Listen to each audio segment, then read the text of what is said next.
Hello दोस्तों, स्वागत है आपका साइंस और टेक्नोलॉजी की इस दुनिया में। इस वीडियो में हम आपको बताने जा रहे हैं कि हमारी डेली लाइफ में इस्तेमाल होने वाले फूड प्रोडक्ट्स और कुछ बेहद जरूरी चीजों को आखिर फैक्ट्री में किस तरह से तैयार किया जाता है। तो चलिए बिना किसी देरी के वीडियो को शुरू करते हैं। Tomato ketchup making. Tomato ketchup आजकल हर फास्ट फूड में इस्तेमाल की जाने वाली चीज है। इसके बिना फास्ट फूड इंडस्ट्री अधूरी है। तो आइए जानते हैं आखिर इसको फैक्ट्रीज में बनाया कैसे जाता है। टोमेटो केचप बनाने के लिए सबसे पहले टोमेटो के खेतों में बड़े स्केल पर टोमेटो हार्वेस्ट किया जाता है। इसके लिए बड़ी बड़ी ऑटोमेटिक हार्वेस्टिंग मशीनों का इस्तेमाल किया जाता है। ये ऑटोमेटिक मशीनें टमाटर के पौधों को डायरेक्ट ही जमीन से काट कर उन्हें कन्वेयर के थ्रू अंदर कंटेनर में लेती जाती है और यहाँ अंदर लगी फिल्टर मशीनें टमाटर को उनके पौधों से सेपरेट करते हुए उसमें से टमाटर को अलग कर देती है और इस टमाटर को ये अलग कंटेनर में इकट्ठा करते जाती है। जब ये मशीन टमाटर के पूरे पौधे को काटती है तो इसमें कच्चे और पक्के सभी तरह के टमाटर आ जाते हैं। इसलिए फिर एक ऑटोमेटिक स्कैनर के जरिए इसमें से सफेद वाले टमाटर यानी कि कच्चे टमाटर को इनमें से फिल्टर कर लिया जाता है। फिर इन टमाटर को एक अलग कंटेनर में लोड किया जाता है। फिर इन सभी पके हुए टमाटर को टोमेटो केचप बनाने की फैक्ट्री तक लाया जाता है। यहाँ इन सभी टमाटर को एक बड़े पानी के कंटेनर में डाला जाता है। यहाँ इन टमाटर को वॉश करते हुए इन्हें कन्वेयर के थ्रू आगे भेज दिया जाता है। अच्छे से टमाटर को क्लीन करने के बाद इन सभी टमाटर को उबलते हुए पानी में डाला जाता है। यहाँ उबलते हुए पानी में इन टमाटर को काफी देर तक उबाला जाता है। जब इन टमाटर की ऊपरी स्किन गलने लगती है तो फिर इन टमाटर को एक कन्वेयर की मदद से इस गर्म पानी में से निकाल लिया जाता है और इन उबले हुए टमाटर को कन्वेयर के थ्रू आगे भेजा जाता है, जहां कुछ ऑटोमेटिक मशीनों द्वारा इनके छिलकों को इन पर से हटा लिया जाता है। ऑटोमेटिक मशीन्स द्वारा इनके छिलके हटाने के बाद इन सभी टमाटर को कन्वेयर के थ्रू वर्कर्स की एक टीम के पास भेजा जाता है, जहां पर इन टमाटर की मैन्युअली छटाई होती है ताकि इनमें कोई बिना छिला हुआ टमाटर न रह जाए। इसके बाद में इन सभी टमाटर को फिर से एक बार कन्वेयर पर डालकर आगे एक मिक्सिंग मशीन तक पहुंचा दिया जाता है। यहाँ ये मशीनें इन टमाटर को क्रश करके इनका सॉस बनाती है और यहीं पर इनमें कुछ जरूरी इंग्रेडिएंट और प्रिजर्वेटिव मिला दिए जाते हैं जो कि इसके टेस्ट के साथ इसकी उम्र को भी बढ़ा देते हैं।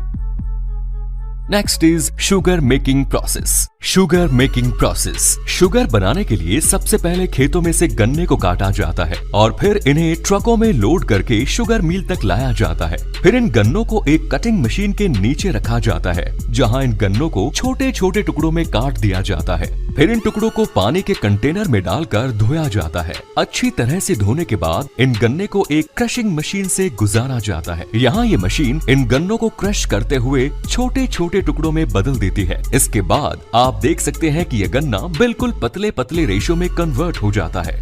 फिर इस गन्ने को कन्वेयर के थ्रू जूस निकालने वाली मशीन तक ले जाया जाता है। यहाँ इन गन्नों को मल्टीपल रोलर्स के बीच से गुजारा जाता है, जहाँ अच्छे से इनका पूरा जूस निकाल लिया जाता है। अब इस गन्ने के जूस को अलग कंटेनर में इकट्ठा कर लिया जाता है। फिर इस गन्ने के जूस में सल्फर डाइऑक्साइड मिलाया जाता है। इसी केमिकल की वजह से चीनी के दाने क्रिस्टल की फॉर्म में आते हैं। इसके बाद में इसमें लाइम पाउडर मिलाया जाता है। लाइम पाउडर मिलाने के बाद इस जूस को कुछ घंटों तक यूं ही छोड़ दिया जाता है। ये लाइम पाउडर गन्ने के जूस में मौजूद इम्प्योरिटीज को कंटेनर की निचली सतह पर बैठा देता है।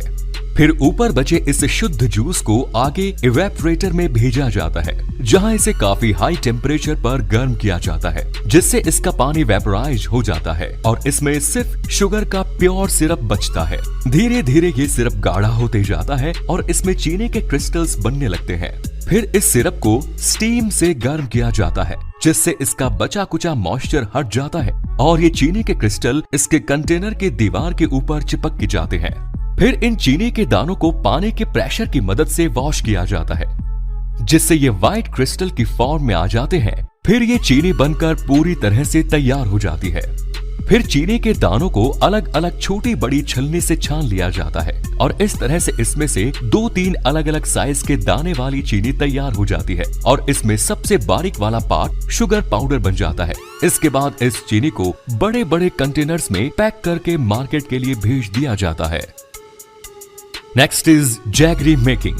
जैगरी यानी कि गुड़ बनाने की प्रोसेस भी लगभग शुगर बनाने की प्रोसेस के जैसे ही होती है। इसमें भी गन्नों को खेतों से काटकर उन्हें ट्रक में लोड करके फैक्ट्रीज तक लाया जाता है। यहाँ इन गन्नों को डायरेक्टली ही जूसिंग मशीन में डाल दिया जाता है, जहाँ इन गन्ने का जूस निकाल लिया जाता है। इसके बाद इससे निकले जूस को एक छलनी से छानते हुए एक अलग कंटेनर में जमा कर लिया जाता है और जूस निकालने के बाद गन्ने के छिलके को अलग जगह पर धूप में सुखा दिया जाता है और फिर इस गन्ने के जूस को एक बड़े कंटेनर में ले लिया जाता है, जहां इसे आग के ऊपर पकाया जाता है। आपको बता दें कि इस गन्ने को पकाने में जो ईंधन लगता है उसमें इसी के छिलके को सूखने के बाद जलाकर इस्तेमाल किया जाता है। जब ये गन्ने का रस उबलने लगता है तो इसमें ऊपर की तरफ इम्प्योरिटीज जमा होने लगती है। इस गंदगी को कुछ वर्कर्स द्वारा बड़े बड़े चम्मच में भरकर अलग किया जाता है। ये प्रोसेस कई घंटों तक की जाती है जब तक कि इसकी प्यूरी इम्प्योरिटीज खत्म ना हो जाए। ऐसा करते हुए इसमें गन्ने का रस गाढ़ा